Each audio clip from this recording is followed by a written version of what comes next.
Hello students, in this video we will discuss a very important topic in property of matter, Poiseuille formula for flow of an incompressible fluid, that is liquid, through a horizontal tube, and corrections made in this formula for BSc Part 1 physics courses, that is physics honors, physics subsidiary and physics general courses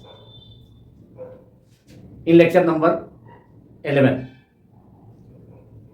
इस video में हम लोग BSc part 1 physics courses, physics honours, physics subsidiary and physics general के लिए property of matter में एक बहुत ही इंपॉर्टेंट टॉपिक को डिस्कस करेंगे,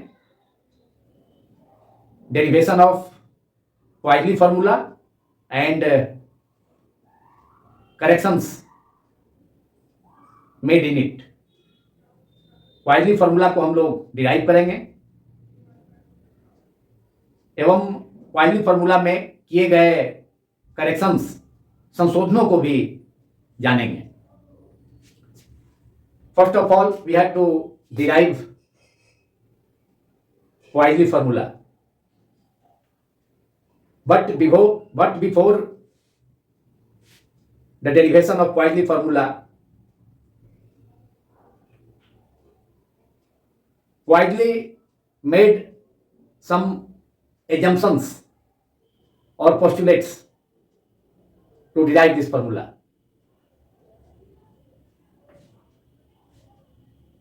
Poiseuille ने किसी हॉरिजॉन्टल ट्यूब से होकर कोई इनकम्प्रेसिबल फ्लूइड, कोई असंपीड़ित तरल, फॉर एग्जाम्पल लिक्विड का वॉल्यूम रेट को मेजर करने के लिए एक फॉर्मूला को डिराइव किया। हॉरिजॉन्टल ट्यूब से होकर प्रति सेकंड कितना वॉल्यूम फ्लो करेगा इनकम्प्रेसिबल फ्लूइड का, दैट इज लिक्विड का, तो उस फॉर्मूला को, that is volume rate of flow of liquid through the tube, के लिए एक एक्सप्रेशन डिराइव किया साइंटिस्ट पॉइजूली ने, जिसे पॉइजली फॉर्मूला कहा जाता है।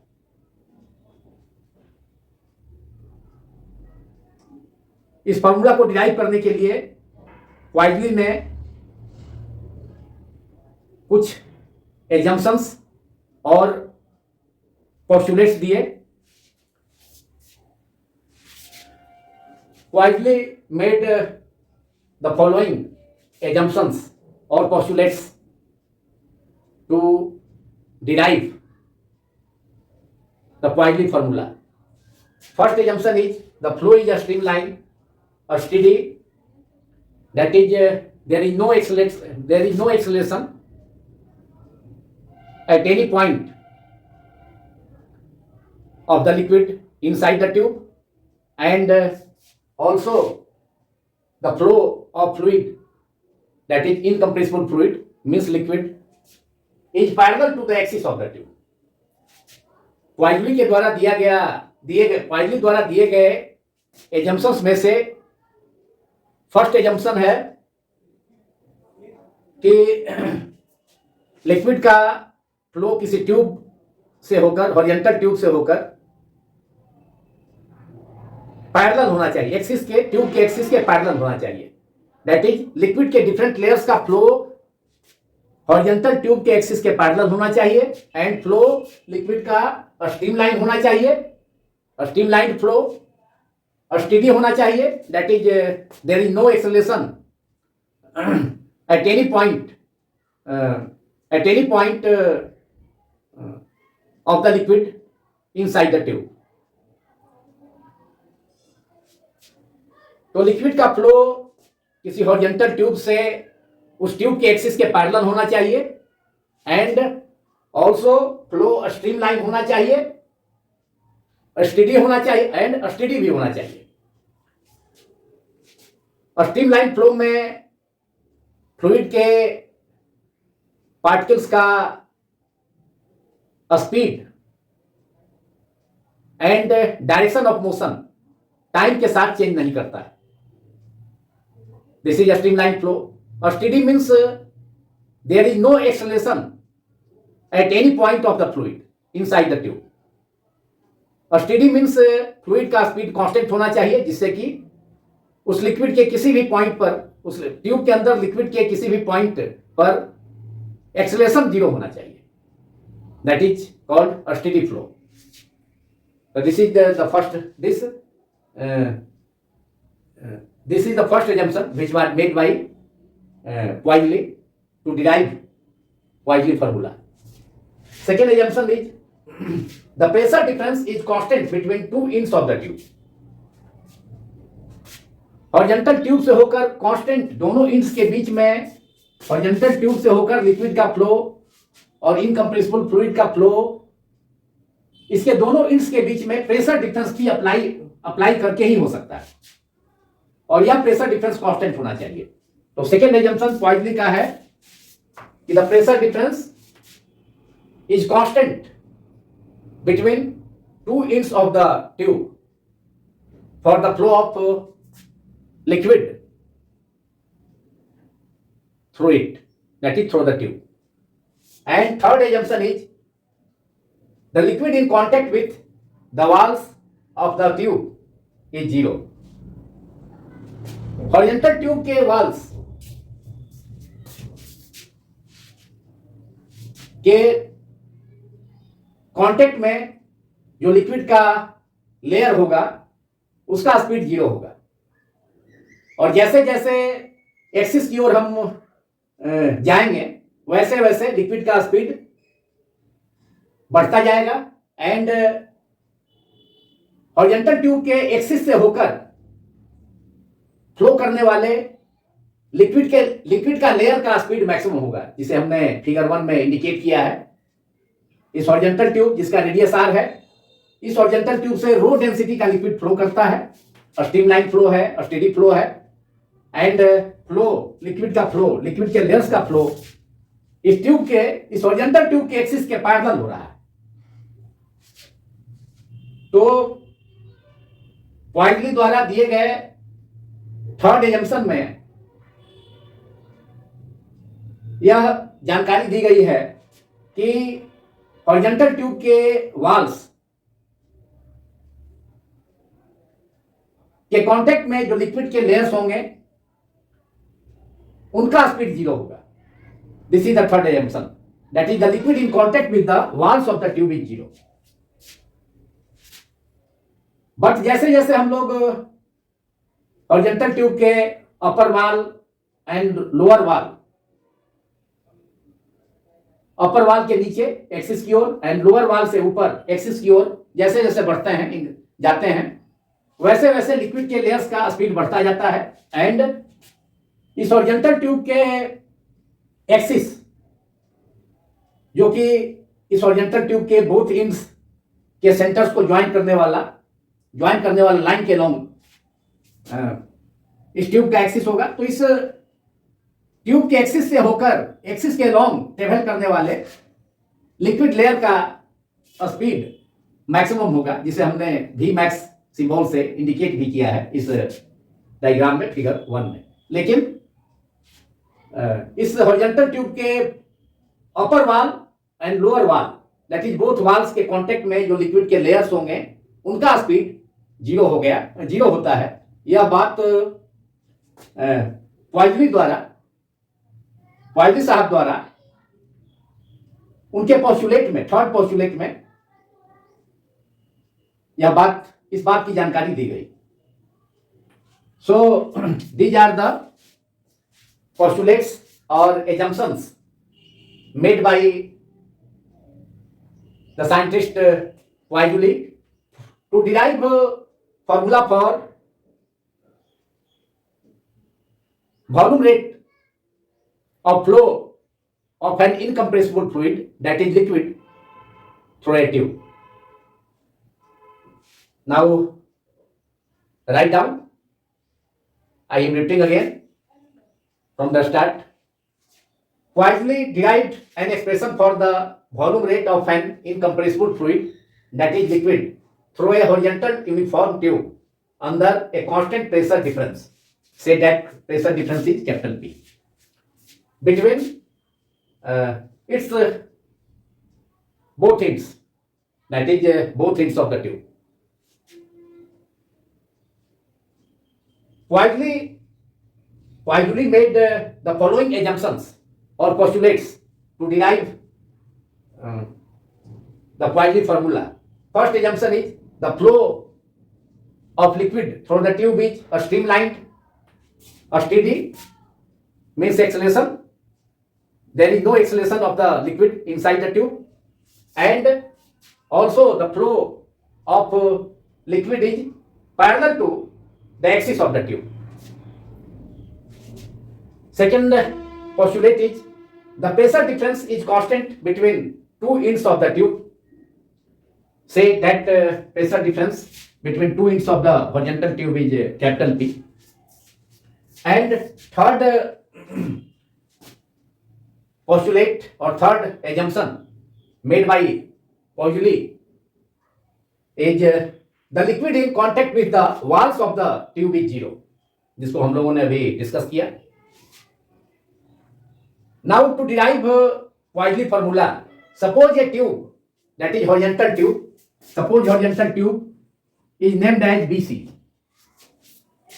Suppose a horizontal tube BC of length L and radius a small r, in which a liquid of density rho, that is incompressible fluid. Incompressible fluid का एग्जाम्पल लिक्विड होता है जिसका डेंसिटी ट्यूब से होकर flow के process में change नहीं करता है, वैसे लिक्विड को इनकम्प्रेसिबल फ्लूइड कहा जाता है. तो चूंकि लिक्विड का डेंसिटी फ्लो के प्रोसेस में, लिक्विड फ्लो की प्रक्रिया में समय के साथ चेंज नहीं करता है, और one place to another place के रेस्पेक्ट में भी जब लिक्विड का फ्लो एक जगह से दूसरी जगह तक होगा, जैसा कि इस ट्यूब के अंदर है, तो बोथ एंड्स पर और any part of the horizontal tube liquid का डेंसिटी कांस्टेंट रहेगा, दैट इज इनकम्प्रेसिबल फ्लूइड, जिसका एग्जांपल लिक्विड होता है. तो suppose A tube of length L and radius small r, in which a liquid of density rho is flowing under a constant pressure difference capital P as shown in figure 1. That is constant pressure difference P, capital P is applied between applied between two ends B and C of the horizontal tube. Suppose a liquid layer at distance x from the axis of the tube, another layer at distance x plus dx from the axis of the tube, both layers having velocities v and v minus dv respectively,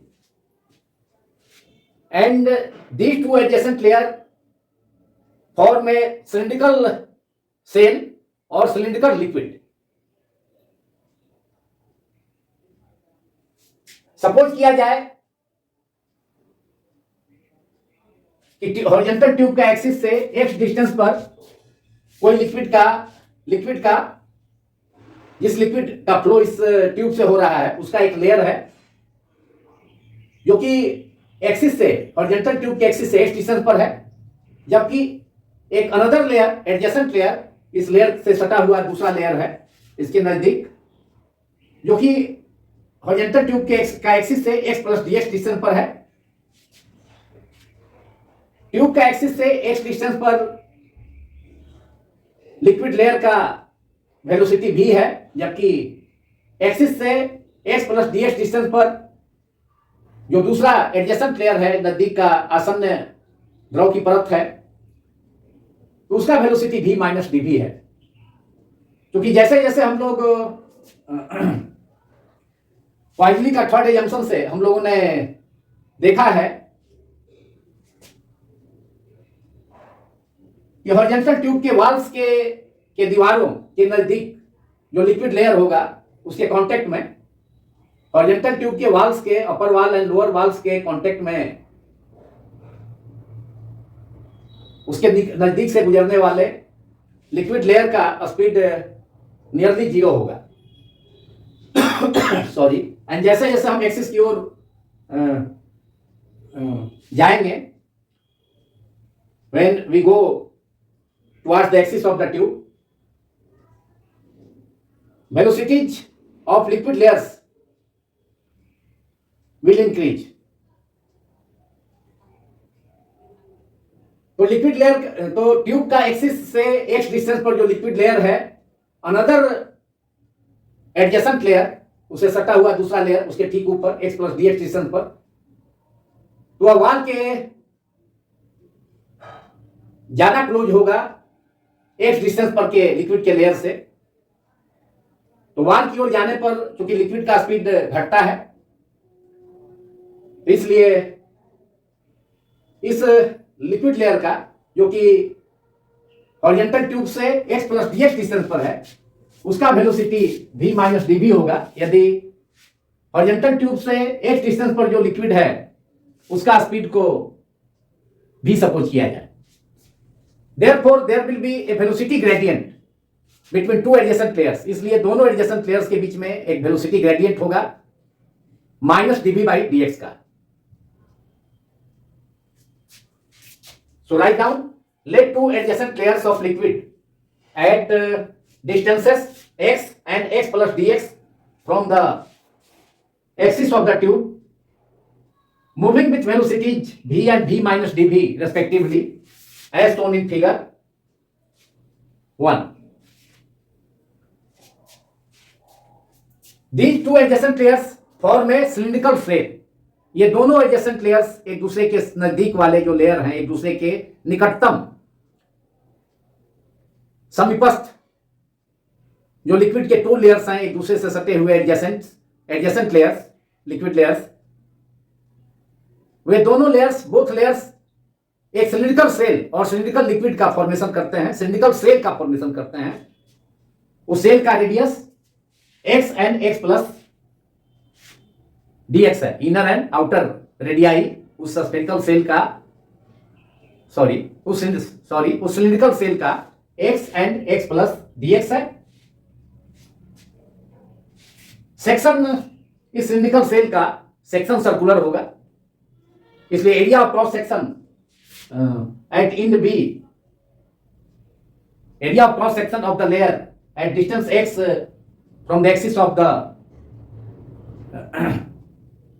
axis of the tube at any place will be pi x square.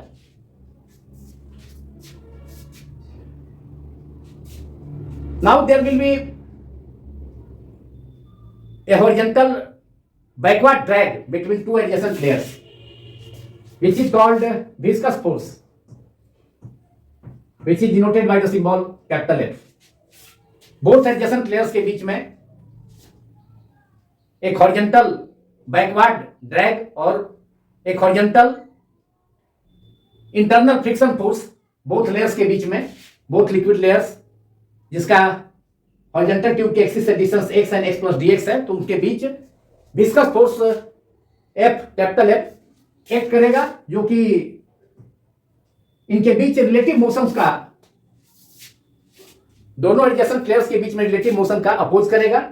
And this viscous force F is given by, since it depends on the area of the liquid layer and velocity gradient between two adjacent layers, and so F is given by a constant of proportionality, which is eta, which is called coefficient of viscosity of the liquid.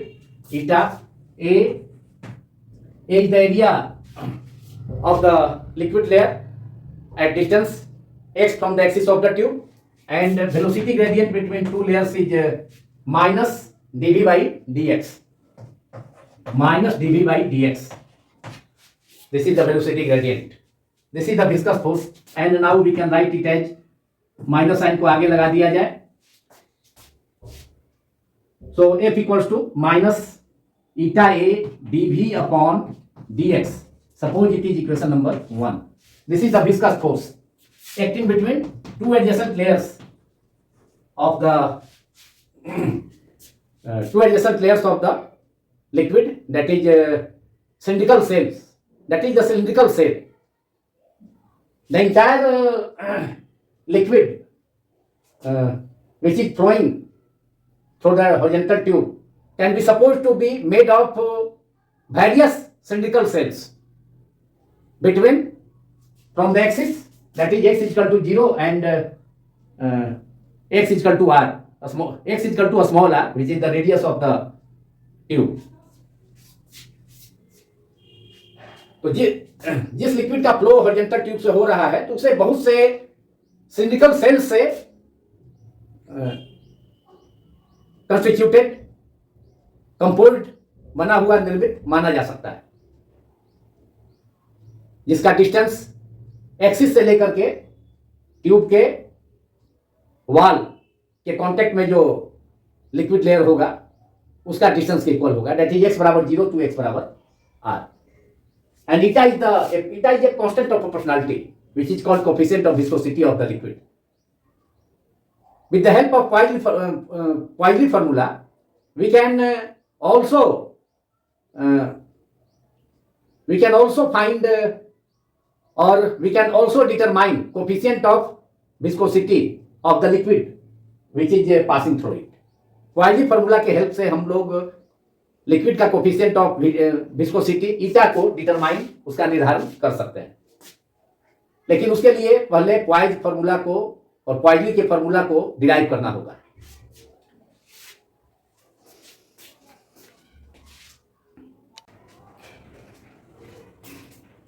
Capital A in RHS of equation 1 is equal to 2 pi x multiplied by L, that is surface area of the liquid layer of the cylindrical cell above distance x, a small x, from the axis of the tube. Capital A उस cylindrical cell के उस liquid layer का surface area है जो कि horizontal tube के axis से x distance ऊपर है. So we can write equation 1 as viscous force acting between two adjacent layers of the cylindrical cell in the opposite direction of the liquid flow is capital F equals to minus eta A. In place of A we can write 2 pi x multiplied by L, surface area of the liquid layer, multiplied by dV upon dx. Suppose it is equation number 1a. Now force acting on this liquid layer at end B of the tube due to pressure difference P. अब इस liquid layer पर जो कि horizontal tube के axis से x distance ऊपर है, above है, उस पर कांस्टेंट प्रेशर डिफरेंस ट्यूब के both ends B and C के क्रॉस पी अप्लाई किया गया है according to Poiseuille's one of the postulates. इस प्रेशर कांस्टेंट प्रेशर डिफरेंस के कारण लिक्विड लेयर इस लिक्विड लेयर पर जो कि हॉरिजॉन्टल ट्यूब के एक्सिस से x डिस्टेंस पर है, तो ट्यूब के इंड बी पर इस लिक्विड लेयर पर इस सिलिंड्रिकल सेल पर या उस सिलिंड्रिकल सेल के x डिस्टेंस पर, एक्सिस से x डिस्टेंस पर इस लिक्विड लेयर पर जिसका surface area 2 pi x into L है, L is the length of the tube, इस पर फोर्स एक्ट करेगा कांस्टेंट प्रेशर डिफरेंस के कारण. वह force equals to pressure difference multiplied by area of cross section of the liquid layer. that is area of cross section is circular, so it is pi x square. P multiplied by pressure difference multiplied by pi x square. And this force, the direction of this force will be opposite to the direction of viscous force. This force this force applied on the liquid layer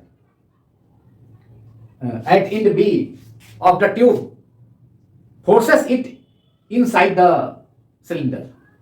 यह force cylindrical cell को और इस liquid layer को, जिसका area of cross section pi x square है, circular cross section, उसको liquid के अंदर एक्सलेट करेगा या उसको लिक्विड के अंदर फ्लो करने के लिए पुश करेगा. So this force will be opposite to the direction of the viscous force given by equation 1 or equation 1a. Suppose it is equation number 2. Since the flow of liquid inside the tube is a steady flow, that is, there is no acceleration at any point of the liquid inside the tube. क्योंकि quietly का assumption से, one of the assumption से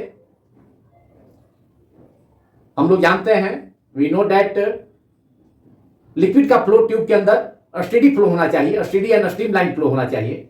इसलिए tube के अंदर liquid के किसी भी पार्ट में, लिक्विड के किसी भी पॉइंट पर लिक्विड का एक्सेलरेशन 0 होगा. Therefore in that situation both forces will be equal, that is viscous force given by equation 1 or 1a and the accelerating force acting on the cylindrical cell or on the liquid layer above distance a small x from the axis of the tube. Both forces will be equal in the steady flow of the liquid through the tube. So write down. So since the flow of liquid should be steady, according to one of the postulates made by Poincaré. So in the steady flow of the liquid inside the tube, both forces will be equal. So equating equation 1a and equation 2, we have minus eta multiplied by 2 pi x into L multiplied by dv upon dx. Actually velocity gradient is minus dv by dx, because as we go beyond or above or below the axis of the tube, velocity of the liquid layer will decrease. So there is negative potential gradient minus dv by dx, but this negative sign is taken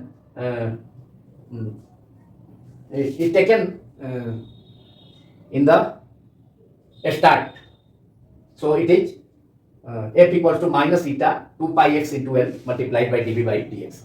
इस negative sign minus dv by dx का है, जिसको कि हमने शुरू में ही start में ही इसको अप्लाई कर दिया. सो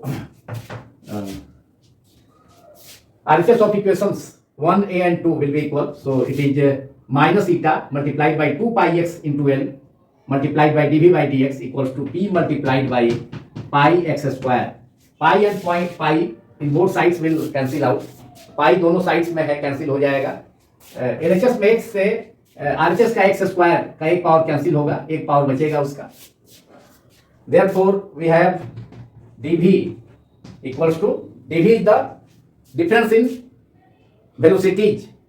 velocities of two adjacent layers of the cylindrical cell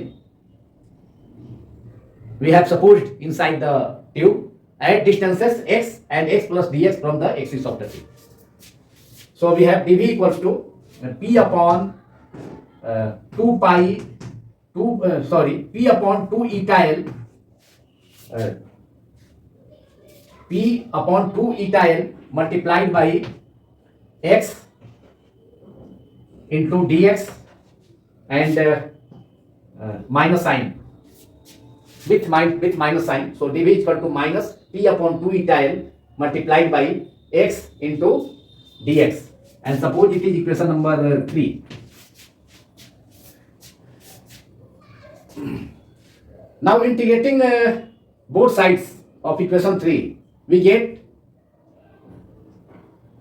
velocity of the liquid layer at distance x from the axis of the tube.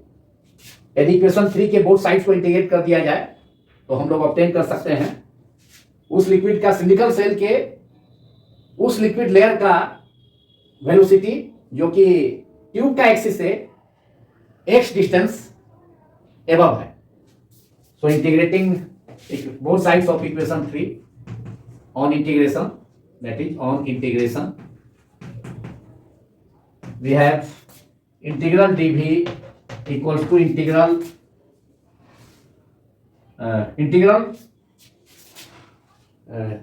of minus p upon 2 eta L multiplied by x dx, but minus p upon 2 eta L is constant, so it is taken out of the integration. Minus P upon 2 eta L constant है, minus sign को भी बाहर कर देंगे. P upon 2 eta L constant है, तो including minus sign इस term को हम बाहर कर देंगे इंटीग्रेशन के. सो इसको इंटीग्रेशन से बाहर किया जा सकता है, लाया जा सकता है. So it is minus P upon 2 eta L multiplied by integral x into dx. Integration of dv in LHS will be equal to v. It is equal to v. Integral of dv is v.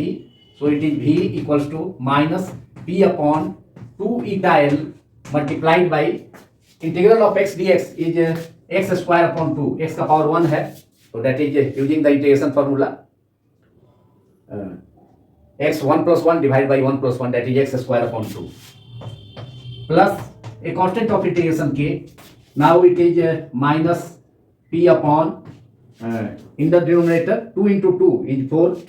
So p upon minus p upon 4 eta L multiplied by x square plus k. K is a constant of integration. तो equation 3 के both sides में integrate करने पर integral dv equals to integral of minus p upon 2 eta L into x dx. We get v equals to minus p upon 2 eta L multiplied by integral of x dx is x square upon 2 and plus an integration constant k. That is v equals to minus p upon 4 eta L multiplied by x square plus k, where k is a constant of integration. We get the v is the velocity of the liquid layer of the cylindrical cell. Liquid layer of the cylindrical cell which flows inside the horizontal tube.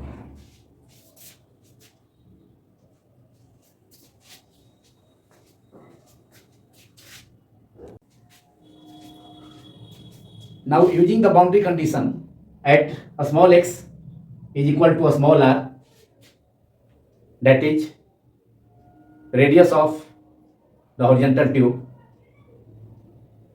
velocity of the liquid v is equal to 0. And then we can evaluate the value of integration constant k. So using the boundary condition, that is at x equals to a small r, that is radius of the tube, v equals to 0. Quietly के one of the postulates के अनुसार horizontal tube के Waals के contact में liquid rest में होते हैं, इसलिए लिक्विड का वेलोसिटी v इक्वल्स टू 0 होगा. कहां? At x equals to r, that is in contact with the walls of the tube. V equals to 0.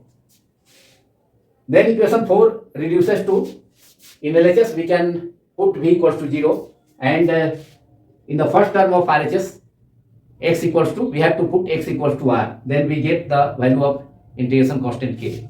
From equation 4 we get k equals to p upon 4 eta l multiplied by r square, small r square.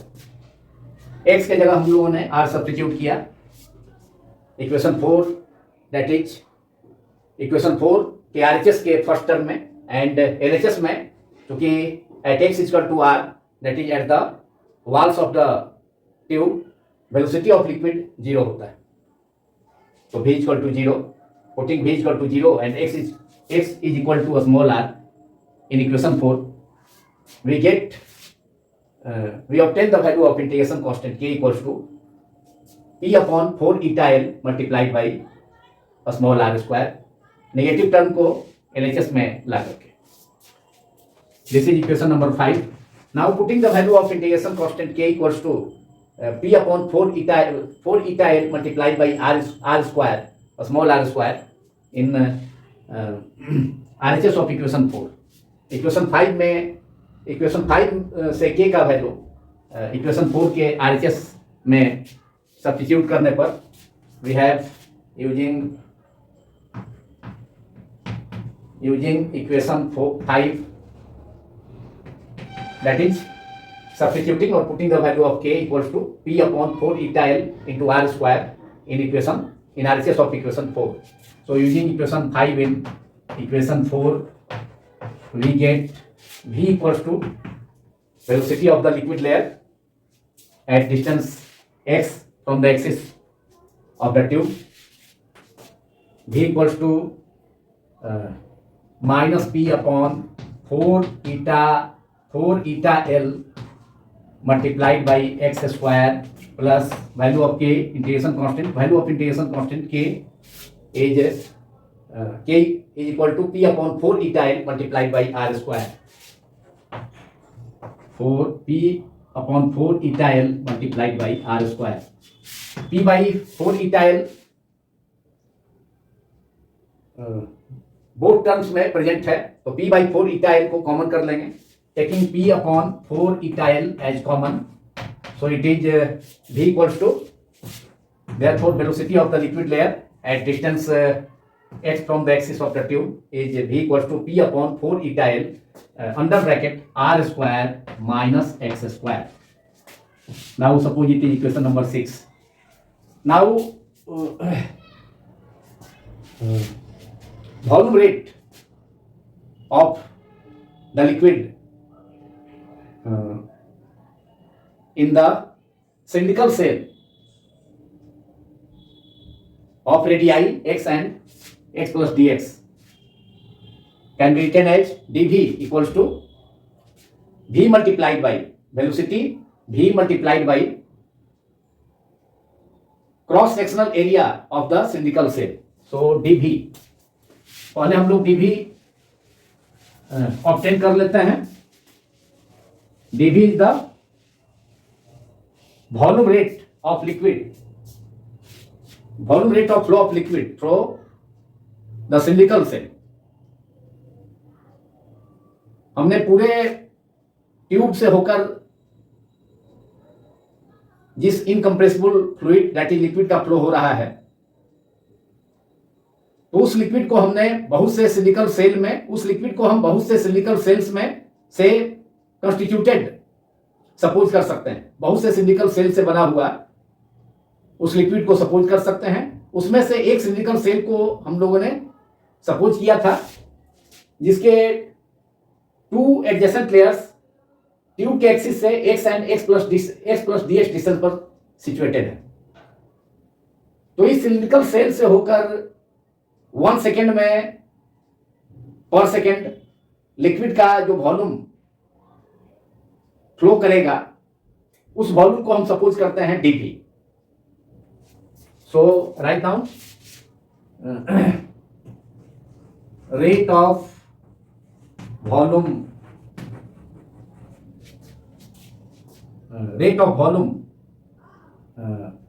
या volume rate of liquid, volume rate of flow of the liquid through the cylindrical cell, through the cylindrical cell.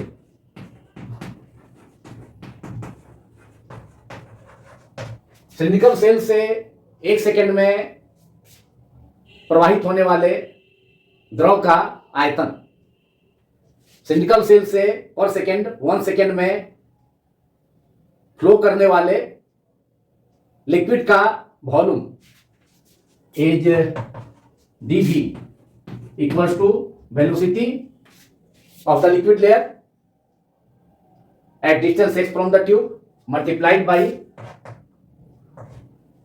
cross sectional area of the cylindrical cell, that is cross sectional area of the cylindrical cell is 2 pi x multiplied by dx. This is the volume of liquid flowing per second through the cylindrical cell. dV equals to a small v multiplied by 2 pi x into dx. हम जानते हैं कि volume होता है, volume is equal to area into distance और area into length. 1 second में liquid के द्वारा जो डिस्टेंस ट्यूब के अंदर में कवर किया जाएगा वह वेलोसिटी v के इक्वल होगा, since velocity is equal to displacement upon time. If time is equal to 1 second then displacement is equal to velocity of the liquid multiplied by 2 pi x into d x. या cross sectional area है cylindrical cell का। Value of v we have obtained in equation 6. So putting this value of v is the velocity of the liquid layer, velocity of the liquid layer. A small v equals to p upon p is the pressure difference between two ends of the tube, p upon 4 eta L under bracket r square, a small r square minus x square. Substituting this value of v in it, that is dv equals to v multiplied by 2 pi x into dx, जहाँ dv cylindrical cell से होकर 1 second में flow करने वाले liquid का volume है, जो कि velocity of the liquid v multiplied by cross sectional area of the cylindrical cell, which is 2 pi x into dx. Now v equals to p upon 4 eta L under bracket r square minus x square. This is the value of v from equation 6 multiplied by 2 pi x multiplied by dx. Suppose it is equation number 7. With the help of this equation, we can obtain the volume rate of flow of liquid through the entire tube. For it, integrating both sides of equation 7. अब यह volume liquid का है केवल cylindrical cell से, जिसके 2 adjacent layers horizontal tube के axis से x sin x plus dx distance पर सिचुएटेड है।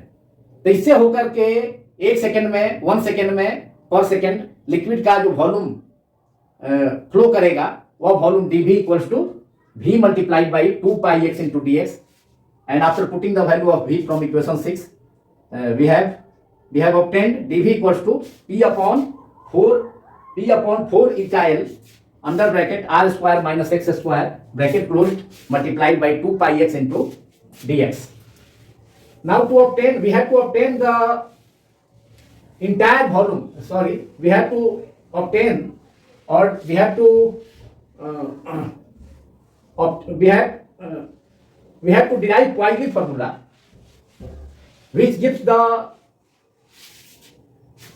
volume rate of flow of liquid through the entire tube.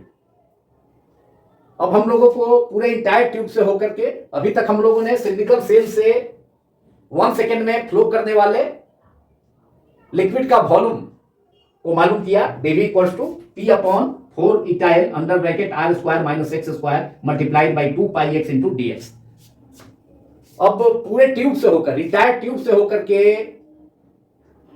पर सेकेंड, 1 सेकेंड में लिक्विड का जो वॉल्यूम फ्लो करेगा उसका वैल्यू ऑब्टेन करना है। तो उसके लिए now we have to obtain the volume rate of the flow of liquid through the entire tube, and for it we have to integrate both sides of equation 7.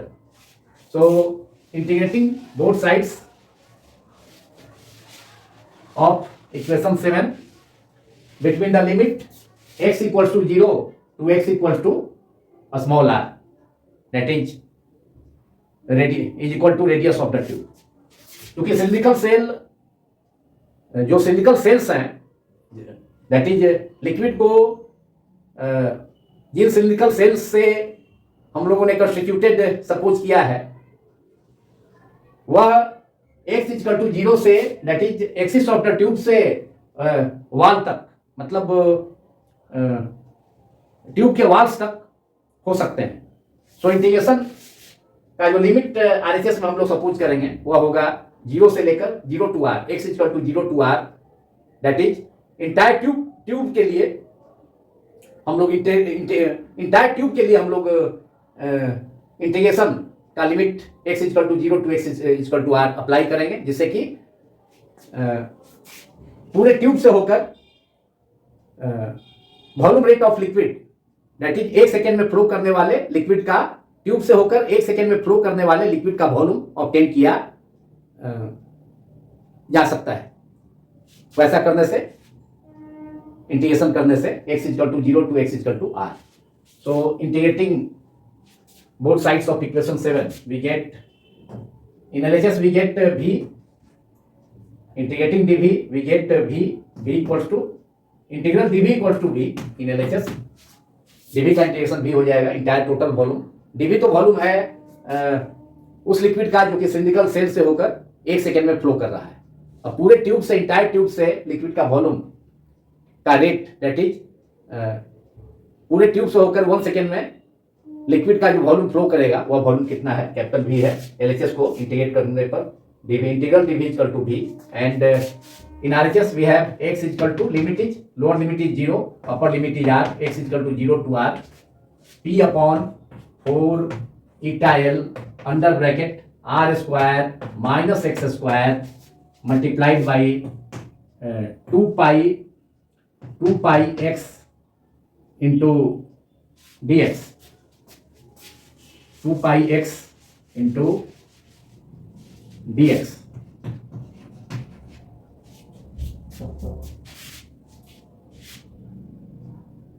और v equals to p upon 4 eta L constant है, तो उसे integration से बाहर कर लेते हैं।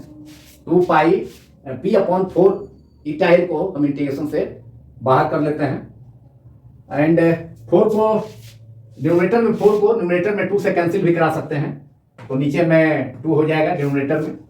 अब यह टर्म कांस्टेंट है, तो p upon 2 eta L is taken out of the integration. So integral p upon 2 eta L integral x equal to 0 to x equal to small r, and pi is also taken out of the integral. Pi can be also taken out of the integration. Pi भी constant है, तो pi p upon 2 eta l को बाहर कर दिया गया integration symbol से। We have now r square minus x square multiplied by x into dx. Now we can write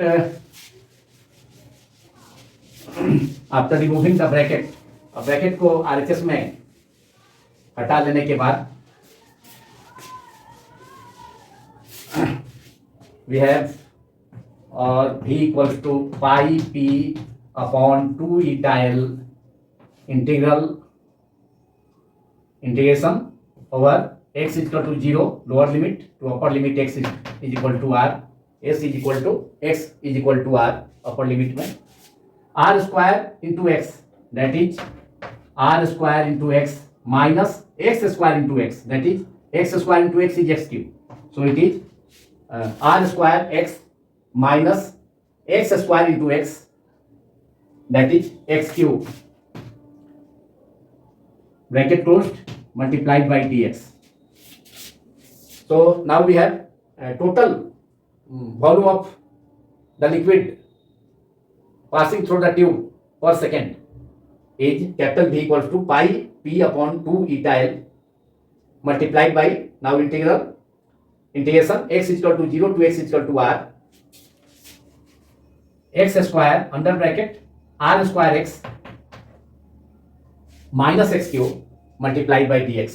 bracket में जो एक्स बाहर था उसको हमने ब्रैकेट के अंदर ला करके मल्टीप्लाई कर लिया।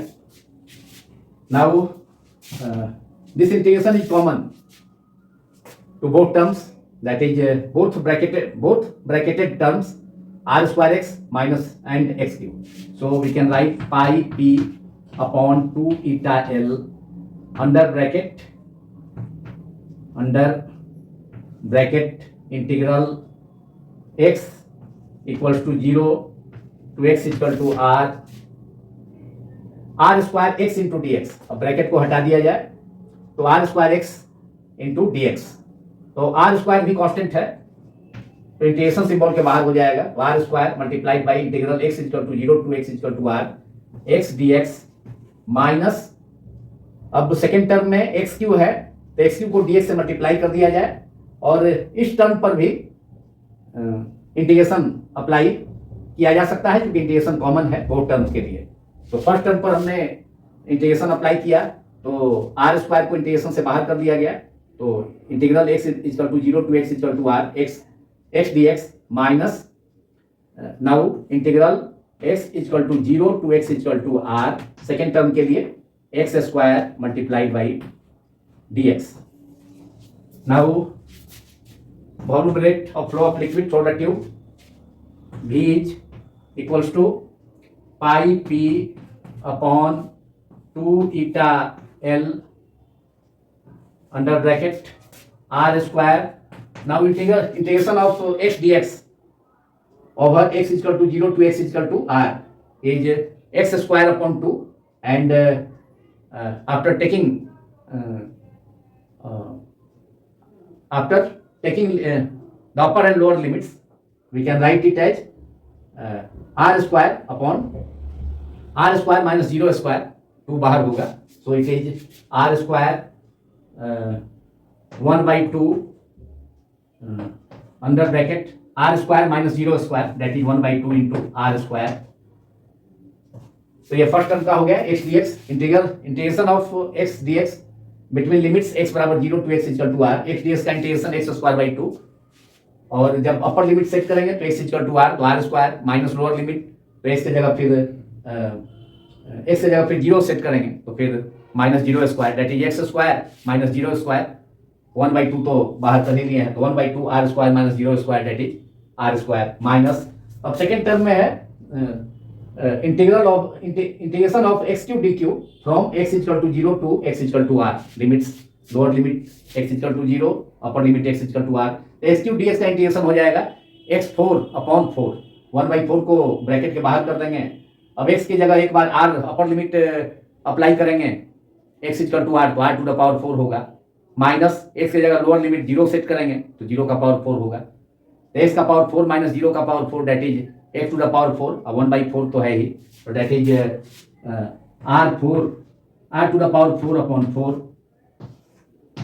Equals to pi p upon 2 eta l under bracket r square multiplied by r square by 2 that is r square by 4 that is sorry r square by 2 r square multiplied by 1 by 2 into r square that is r4 by 2 sorry r4 upon 2 minus second term में r4 upon 4 है, second term is r4 upon 4। Now we will get the Poiseuille formula for volume rate of flow of liquid through the entire tube.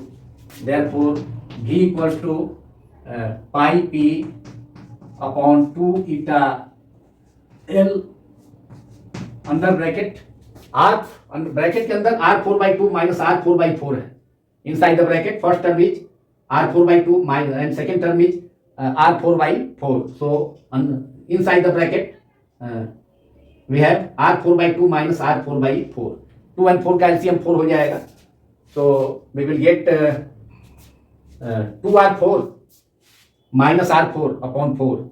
2R4 minus 2R to the power 4 minus R to the power 4 is equal to R4. And LCM में तो 4 है, R4 upon 4. That is R4. We get R4 R to the power 4 upon 4. And after multiplying R4 by 4 to pi p upon 2 eta L, अब R4 upon 4 जो value हमने obtain किया R4 अपॉन R to the power 4 upon 2 minus R to the power 4 upon 4 को solve करने पर LCM लेने के बाद वैल्यू R4 अपॉन 4 और उसमें ब्रैकेट के बाहर जो टर्म मल्टीप्लाइड है पाई पी अपॉन 2 eta L, तो इस टर्म में R4 अपॉन 4 में R to the power 4 upon 4 में pi p upon 2 eta L से मल्टीप्लाई करेंगे, तो this is pi p R4 R to the power 4 upon 8 eta L. Eta is the coefficient of viscosity of the liquid. So this is the final formula, final relation, which is known as Poiseuille formula. Poiseuille formula for volume rate of liquid. Volume rate of a liquid flows through the horizontal tube of radius small r. तो Poiseuille formula जो हमने obtain किया V equals to pi P R to the power 4 upon 8 eta into L. L length of the tube है, eta coefficient of viscosity of the liquid है, small r radius of the tube है, and P horizontal tube के both ends के बीच का pressure difference है. So this formula, capital V, is the volume rate of flow of liquid through the tube, through a horizontal tube of radius small r. Capital V r small r radius के tube से होकर 1 second में flow करने वाले liquid का volume है, तो इसे volume rate of flow of liquid through the horizontal tube, and it is called Poiseuille formula, for which gives the volume rate of flow of liquid through a tube. Thus we have derived the Poiseuille formula, that is capital V equals to pi p R4 upon 8 eta L.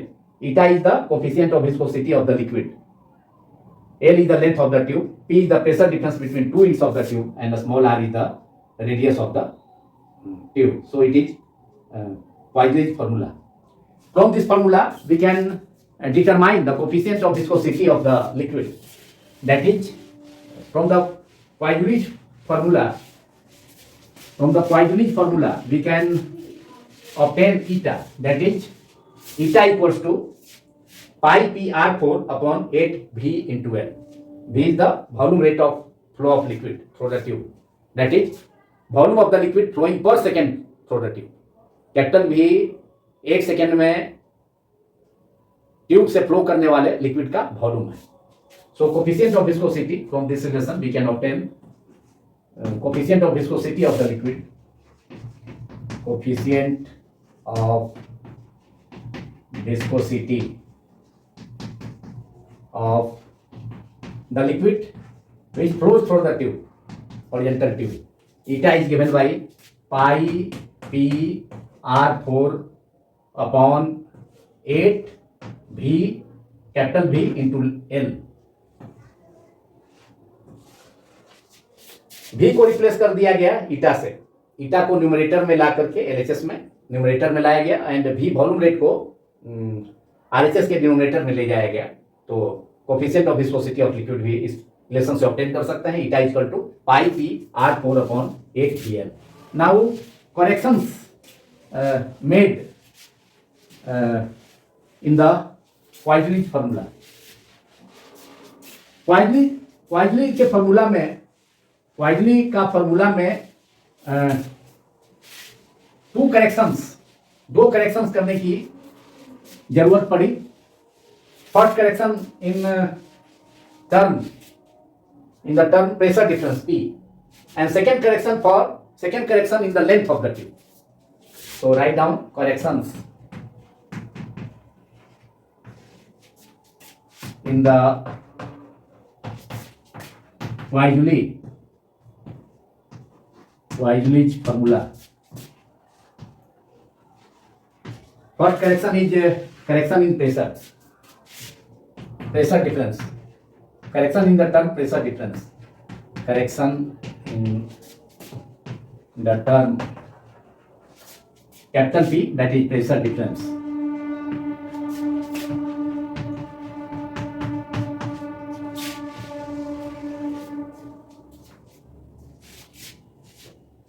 To derive Weissley's formula, we have assumed that pressure difference, constant pressure difference between two ends of the tube is totally utilized to overcome the viscous force between the layers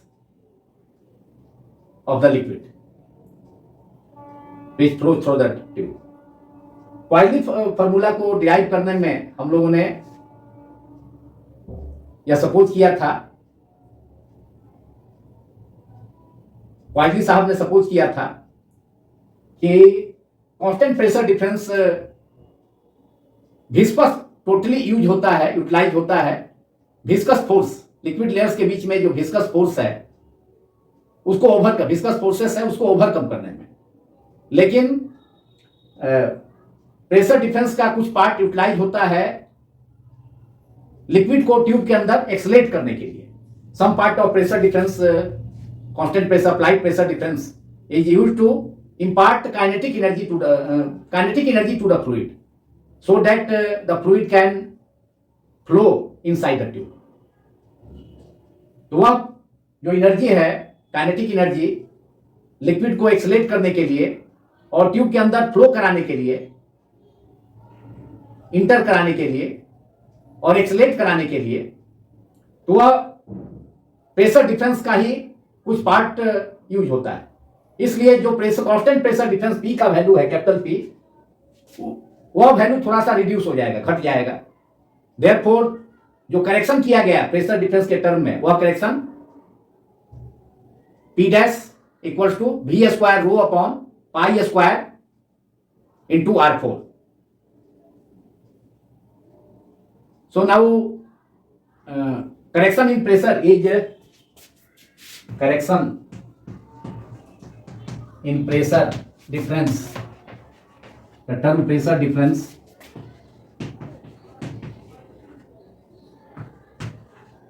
is pressure difference का value घट जाएगा क्योंकि pressure difference का ही कुछ part liquid को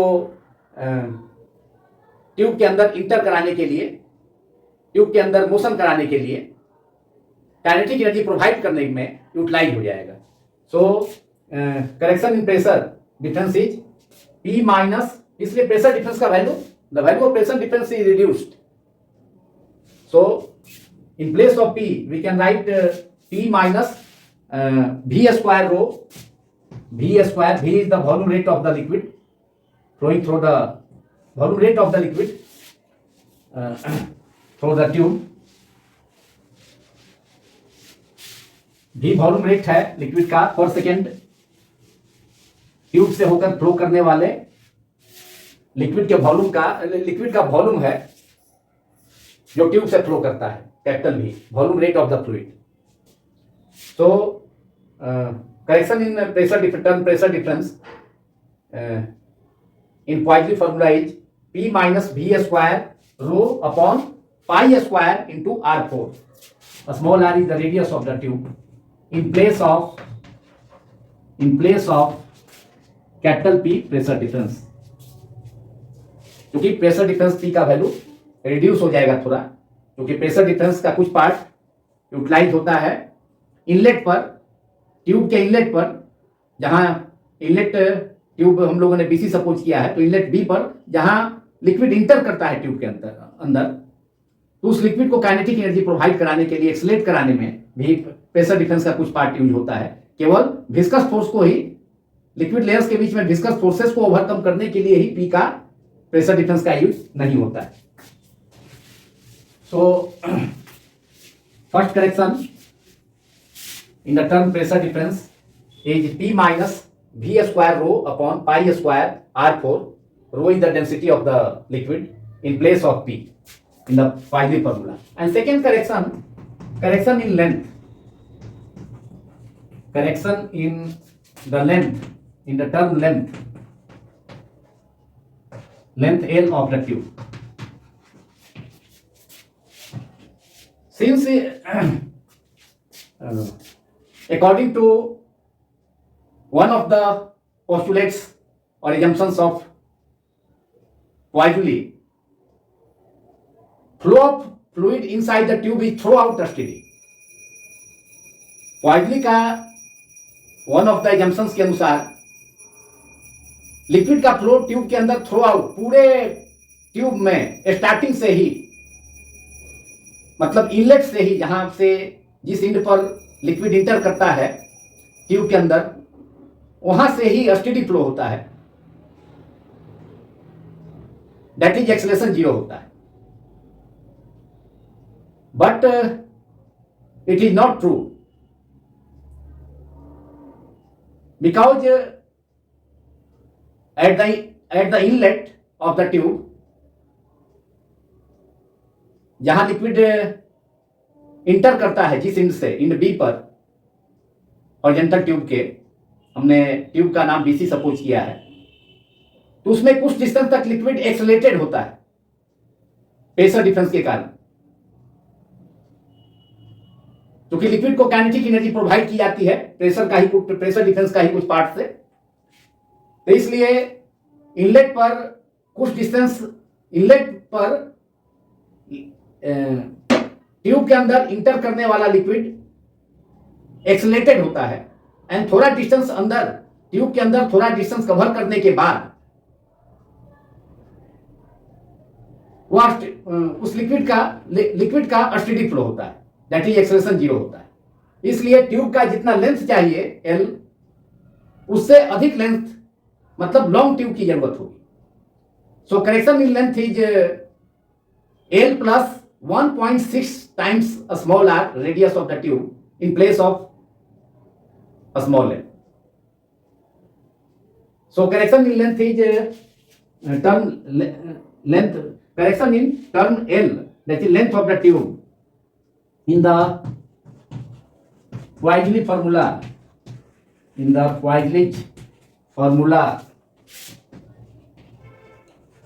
is L plus 1.64 into R. Tube का length अधिक होना चाहिए, मतलब ट्यूब लॉन्ग होना चाहिए. L लेंथ के बदले में L plus 1.64 into R length tube का होना चाहिए, और रेडियस, ट्यूब का रेडियस का 1.64 टाइम्स लेंथ में एडिशनल लेंथ ऐड करना होगा इन place of a small L. क्योंकि लिक्विड इनलेट पर इंटर करते हुए, इंट्रेंस पर, ट्यूब के इंट्रेंस और इनलेट पर इंट्रेंस करते हुए ही स्टेडी फ्लो नहीं हो जाएगा. कांस्टेंट एक्सेलरेशन के, कांस्टेंट कहने का मतलब है कि कांस्टेंट स्पीड के साथ इनलेट पर ही ट्यूब के अंदर इंटर करते ही कांस्टेंट स्पीड से मूव नहीं करेगा ट्यूब के अंदर, बल्कि शुरू में कुछ डिस्टेंस तक एक्सेलरेटेड होता है, तो एक्सेलरेशन जीरो नहीं होगा. और स्टेडी फ्लो का मतलब है कि एक्सेलरेशन जीरो है, तो एक्सेलरेशन जीरो होता है लेकिन कुछ डिस्टेंस कवर, ट्यूब के अंदर लिक्विड के कुछ डिस्टेंस कवर कर लेने के बाद. इसलिए ट्यूब का लेंथ यूजुअली L से अधिक होना चाहिए. तो L के बदले में कितना अधिक होना चाहिए? ट्यूब का जो रेडियस है उसका 1.64 टाइम्स. इसलिए न्यू लेंथ जो ट्यूब का होगा L के बदले में L dash equal to L plus 1.64 into R in place of a small l. So now the modified Pauli formula, we can write volume rate of flow of liquid through the tube V is equal to pi. In place of P, we can write P minus V square rho upon pi square into R4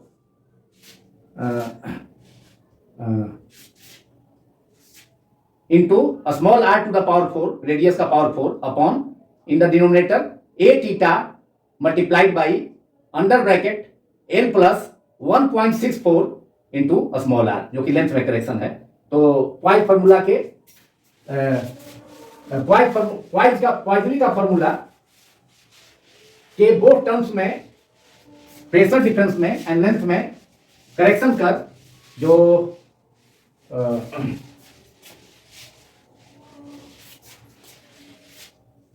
corrected formula होगा, modified formula, modified संशोधित पॉइजनी का सूत्र, modified